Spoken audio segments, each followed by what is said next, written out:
ഒരു മലയാള സിനിമയാണോ എന്ന് തോന്നിപ്പിക്കുന്ന തരത്തിലൊരു ട്രീസർ ഇറങ്ങിയിരിക്കുകയാണ്. ലോക, ഒരു പുതിയ മൂവി. അതെ, എന്ത് തോന്നുന്നു കണ്ടിട്ട്? മലയാള സിനിമ അല്ല എന്ന് പറയാം. കാരണം നമ്മൾ പ്രതീക്ഷിക്കാത്ത ക്വാളിറ്റി എന്ന് പറഞ്ഞാൽ കിട്ടിയിലും ക്വാളിറ്റി.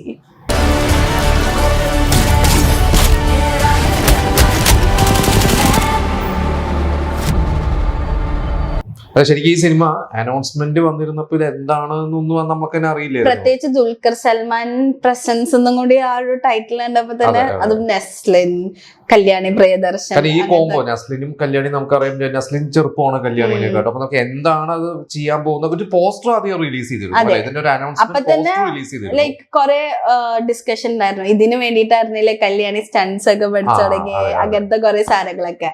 അപ്പൊ ഒരു ഫീമെയിൽ സൂപ്പർ, ഇപ്പൊ നമുക്ക് ഒരു മെയിൽ സൂപ്പർ ഹീറോ ഉണ്ട്, പിന്നൽ മുരളി, ടൊവിനോ. ഇനി ഒരു ഫീമെയിൽ സൂപ്പർ ഹീറോ മലയാളത്തിന് വരാൻ പോവാണ്, അത് കല്യാണി പ്രിയദർശനാണ്. അത് മാത്രമല്ല, ഇത് ഒരു സിനിമയല്ല, ഇത് ചാപ്റ്റർ 1 ആണ്. അതും ഇങ്ങനെ കണ്ടിന്യൂ ആയിട്ട് വരും, കണ്ടിന്യൂസ്ലി വരുമെന്നുള്ളത് നമുക്ക് പ്രതീക്ഷിക്കാം. പക്ഷെ അതിന്റെ സിനിമയുടെ ക്വാളിറ്റി കാണണം.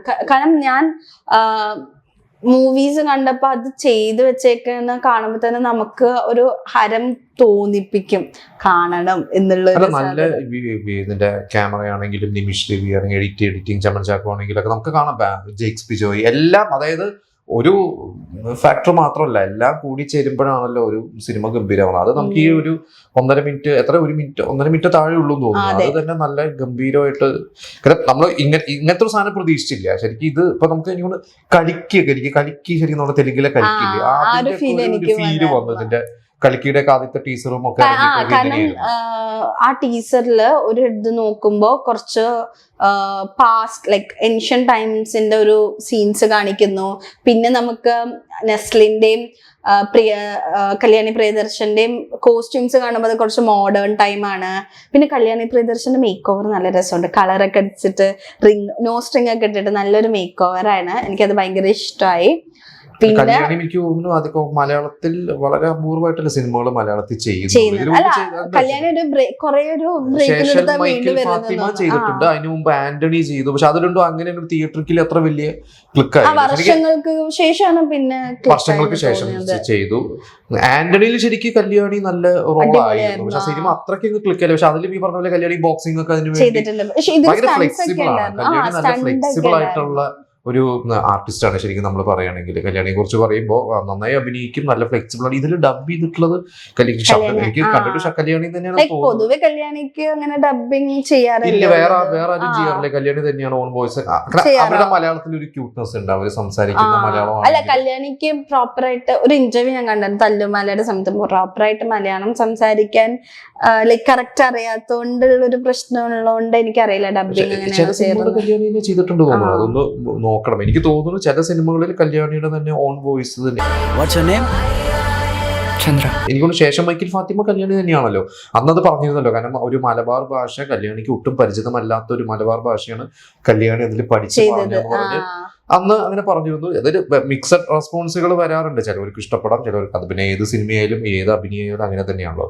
ഈ സിനിമയിൽ പിന്നെ നമുക്ക് എടുത്തു പറഞ്ഞപ്പോൾ നസ്ലിൻ, നമുക്കറിയാം നസ്ലിന്റെ ഒരു കരിയർ ഗ്രാഫ് ഇപ്പൊ എവിടെയൊക്കെയാണ് പോയിക്കൊണ്ടിരിക്കണം എന്നാണ്. കാരണം പ്രേമലു കഴിഞ്ഞ് 1 വർഷം കഴിഞ്ഞിട്ട് മറ്റേ ജിംഖാന ഇറങ്ങി. ജിംഖാനയും തിയേറ്ററിൽ ഓടിയ സിനിമയാണ്.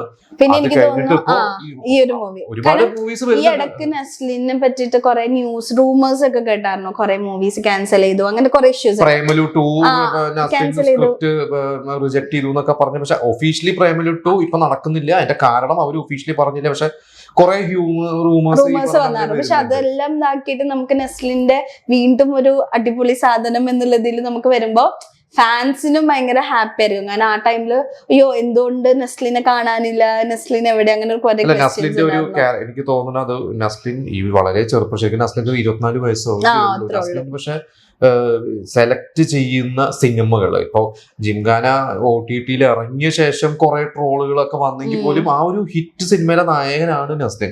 എനിക്ക് തോന്നുന്നു നസ്ലിന്റെ ഒരു സെലക്ഷൻ പോകുന്ന ഒരു ട്രാക്ക് കറക്റ്റ് ആണ്. ഇതിന്റെ ഇടയ്ക്ക് നസ്ലിൻ തന്നെ ജിംഖാനയുടെ സമയത്ത് പറഞ്ഞല്ലോ, ഗുഡ് ബാഡ് അഗ്ലിയില് നമ്മുടെ തലാജിത്തിന്റെ മകനായിട്ട് വിളിച്ചിട്ട്, അതായത് ലിയോയില് മാത്യു അഭിനയിച്ചു, അതേ അപ്പൊ തലയുടെ മകനായിട്ട് വിളിച്ചു. നസ്ലിന് അത് ചെയ്യാൻ പറ്റിയില്ല ജിംഖാനയുടെ. അപ്പൊ എനിക്ക് തോന്നുന്നു നസ്ലിൻ ചിലപ്പോ അത് ചെയ്ത് ഇവിടെയും ചെയ്ത് ചിലപ്പോൾ രണ്ടും രണ്ടും കൂടി അറ്റ് എ ടൈം ഒക്കെ ചെയ്യാൻ പോയിരുന്നെങ്കിൽ ചിലപ്പോൾ ടാസ്ക് ആയേനെ. ടാസ്ക് ആയിരുന്നു. അപ്പൊ അത് നസ്ലിന്റെ കറക്റ്റ് ട്രാക്കിലാണ് നസ്ലിൻ പോണെന്നാണ് എനിക്ക് തോന്നുന്നത്. നസ്ലിന്റെ ഒരു ജേണി ഉണ്ടല്ലോ, ഒരു കരിയർ ജേണി കറക്റ്റ് ആണ്. പിന്നെ എനിക്ക് ഈ മൂവിയുടെ ട്രെയിലർ ടീസർ കണ്ടപ്പോ എനിക്ക് പ്രത്യേകിച്ച് പറയാനുള്ളത് ഒരു വണ്ടർ വുമൻ. നമുക്ക് ഹോളിവുഡില് നമുക്ക് ഒരുപാട് സൂപ്പർ ഹീറോസ് ഹോളിവുഡിൽ വരുന്നത്. അങ്ങനെ വരുന്ന ഇതിലാണ് നമുക്ക് വണ്ടർ വുമൻ എന്ന് പറഞ്ഞൊരു ക്യാരക്ടർ ഉണ്ട്. പുള്ളിക്കാരിയുടെ ക്യാരക്ടർ നമുക്ക് എപ്പോഴും ഒരു ഫീമെയിൽ സൂപ്പർ ഹീറോ എന്ന് പറയുമ്പോൾ പെട്ടെന്ന് ഓർമ്മ വരുന്നതാണ് വണ്ടർ വുമൻ. കാരണം നമുക്ക് ഉണ്ട് ഇപ്പൊ ലൈക്ക് മാർവൽ സ്റ്റുഡിയോസ് നോക്കുമ്പോൾ കുറച്ചും കൂടി ഫീമെയിൽ ഓഡിയൻസിന് അത് ഇപ്പോഴത്തെ 25 താഴെയുള്ള പെൺകുട്ടികളൊക്കെ കൂടുതൽ അവർക്കൊക്കെ ഇപ്പൊ മാർവൽ സ്റ്റുഡിയോസിലും ഇഷ്ടംപോലെ സൂപ്പർ ഹീറോ ഫീമെയിൽ ഉണ്ടെങ്കിൽ പോലും വണ്ടർ വുമൻ എന്ന് പറയുമ്പോൾ തന്നെ നമുക്കൊരു പേരിലും പിന്നെ ആളുടെ ഒരു കോസ്റ്റ്യൂംസിലൊക്കെ ഇതാക്കുമ്പോൾ ഭയങ്കര ഫീൽ വരും. അപ്പൊ എനിക്കും ഇപ്പൊ ഈ കല്യാണി പ്രിയദർശന്റെ ഒരു ക്യാരക്ടർ കണ്ടപ്പോഴും മലയാളത്തിൽ ഒരു വണ്ടർ വുമൻ ആവാൻ ചാൻസ് ഉണ്ടോ എന്നൊക്കെ തോന്നി. മലയാളത്തിൽ ശരിക്കും ഇല്ല, കറക്റ്റ് അല്ല. നമ്മൾ പറയുമ്പോൾ എടുത്ത് പറയുകയാണെങ്കിൽ ഉണ്ടാവും, പക്ഷെ എനിക്ക് പെട്ടെന്ന് ഓർമ്മയിൽ ഒരു സൂപ്പർ ഹീറോ ഒരു ഫീമെയിൽ വരുന്നില്ല ശരിക്കും. ഇപ്പൊ പൊതുവെ മലയാളത്തിലെ സ്റ്റൺസും ഇത്രയും സ്ട്രോങ് ബോൾഡ് ക്യാരക്ടേഴ്സ് ലൈക്ക് നമുക്ക് ഉണ്ട്, ഫീമെയിൽ ഓറിയന്റഡ് മൂവീസ് ഉണ്ട്. പക്ഷെ ഈ ഫൈറ്റും അങ്ങനെയൊക്കെ ചെയ്യുന്ന മൂവീസ് കുറവാണ്. ഉണ്ടെങ്കിലും ഇപ്പൊ ഭയങ്കര നമുക്ക് ഓർത്തെടുത്ത് പറയാനോ അങ്ങനെയൊക്കെ പറയുമ്പോ എനിക്ക് തോന്നുന്നു വാണി വിശ്വനാഥിനൊക്കെയാണ് പിന്നെ ആപ്പിളും പക്ഷെ ഇങ്ങനത്തെ ഒരു ക്യാരക്ടർ ഒക്കെ ചെയ്യുന്നത് പൊതുവെ മലയാളത്തിൽ ഒരു സൂപ്പർ ഹീറോ മൂവിയുള്ളൂ, അത് മിന്നൽ മുരളിയാണ്. അപ്പൊ നമുക്ക് ഒരു ഫീമെയിൽ സൂപ്പർ ഹീറോയും കിട്ടാൻ പോവാണ്. എന്തായാലും ഓണത്തിനാണ് സിനിമ, ഓണത്തിന് കുറെ സിനിമകൾ വരുന്നുണ്ട്. അതിലും ഇതും ഒരു ഹിറ്റ് ആവട്ടെ. ലാലേട്ടന്റെ ഹൃദയപൂർവ്വം വരുന്നുണ്ട്. വമ്പൻ കോമ്പറ്റീഷൻ ആയിരിക്കും. പ്രിയദർശിനി അല്ല കല്യാണി പ്രിയദർശിനി അതിലും നായിക എന്ന് തോന്നുന്നു ഫഹദ് ഫാസിലിന്റെ മൂവിയില്. അപ്പൊ 2 മൂവിയാണ് കല്യാണിയുടെ വരുന്നത്. ഓഗസ്റ്റ് ഇതെല്ലാത്തിലും രജനീകാന്തിന്റെ കൂലി ഓഗസ്റ്റ് 14 ഇറങ്ങണു. ഋത്തിക് റോഷന്റെ NTRന്റെ വാർ ടൂർ ഓഗസ്റ്റ് മാസം. എനിക്ക് തോന്നുന്നു ഒരു ടൈറ്റ് ഏതൊക്കെ കേൾക്കുമ്പോ തന്നെ നമുക്ക് വേറൊരു ഇതാണ് മൂവീസ് ഇഷ്ടം പോലെ ഇറങ്ങുന്നുള്ള. ഇപ്പൊ കുറച്ച് തുടരുമിന് ശേഷം വളരെ 1-2 സിനിമകളാണ് ശരിക്കും മലയാളത്തിൽ തിയേറ്ററിൽ ഓടിയിട്ടുള്ളൂ. ഇപ്പൊ ആളുകൾ വളരെ സെലക്റ്റീവ് ആണ്. അപ്പൊ ഒരുപാട് സിനിമകൾ വരുന്നു, അതും ഭയങ്കര സ്റ്റാർസിന്റെ സിനിമകൾ, ഭയങ്കര പ്രൊഡക്ഷൻ വാല്യൂ ഉള്ള സിനിമകൾ വരുമ്പോ ഇനി എല്ലാം ഗംഭീര സിനിമകളാവോ, എല്ലാം ഓഡിയൻസ് പോയി കാണോ, അതോ ഓഡിയൻസ് അതിൽ സെലക്റ്റീവ് ആവോ? പക്ഷെ എനിക്ക് തോന്നുന്നു ഗംഭീര സിനിമകളാണെങ്കിൽ ഓഡിയൻസ് അത് കണ്ടിരിക്കും തിയേറ്ററിൽ. അപ്പൊ എല്ലാ സിനിമയും ഇതേപോലെ ഹിറ്റ് ആവട്ടെ, ലോകയും അടിപൊളിയാവട്ടെ എന്ന് നമ്മൾ എന്താ പറയാ വിചാരിക്കുന്നു. ചാപ്റ്റർ 1 ഹിറ്റ് ആയാല് ചിലപ്പോ ചാപ്റ്റർ 2 സംഭവിക്കില്ല. അതോ ഇനിയിപ്പോ ഒരു പൊന്നിയൻ സെൽവനൊക്കെ പോലെ ഒരു 2 ഒരുമിച്ച് ഷൂട്ട്, ബാഹുബലിയൊക്കെ എനിക്ക് തോന്നുന്നു 1ഉം 2 ഒക്കെ ഓൾമോസ്റ്റ് ചെയ്ത് വെച്ചിട്ട് 1 റിലീസ് ചെയ്ത് കഴിഞ്ഞിട്ടാണ് തോന്നുന്നു 2 ഓൾമോസ്റ്റ് ചെയ്തിരുന്നു തോന്നുന്നു. അപ്പൊ ഇതിപ്പോ എങ്ങനെയാണ് 2ഉം കൂടി ഷൂട്ട് ചെയ്ത് വെച്ചിട്ടുണ്ടോ, അതോ 1ന്റെ ഒരു വിജയം നോക്കിയിട്ടാണോ ഇനി 2ലേക്ക്? കുറെ സിനിമകൾ നമുക്കിപ്പോ അടുത്തറിയാം ഒരു അടുത്തൊരു പാർട്ടിനുള്ള ഒരു എൻഡിങ്ങിൽ നിർത്തും. പക്ഷെ അത് ചിലപ്പോൾ അങ്ങനെ ക്ലിക്ക് ആയില്ലെങ്കിൽ 2ാം ഭാഗം വരുന്നില്ല. നമ്മൾ ഒരുപാട് സിനിമകൾ നമ്മൾ കണ്ടിട്ടുണ്ട്.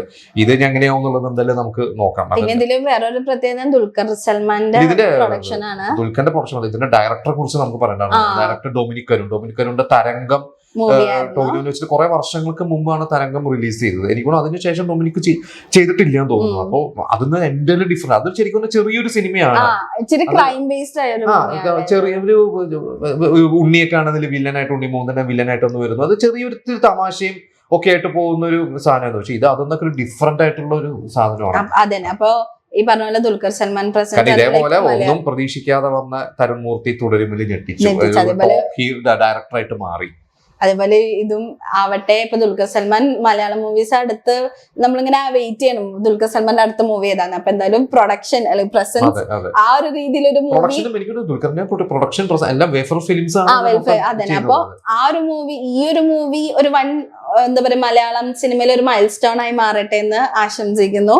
എന്തായാലും അടുത്ത വീഡിയോ ആയിട്ട് വരുന്നവരെ ബൈ.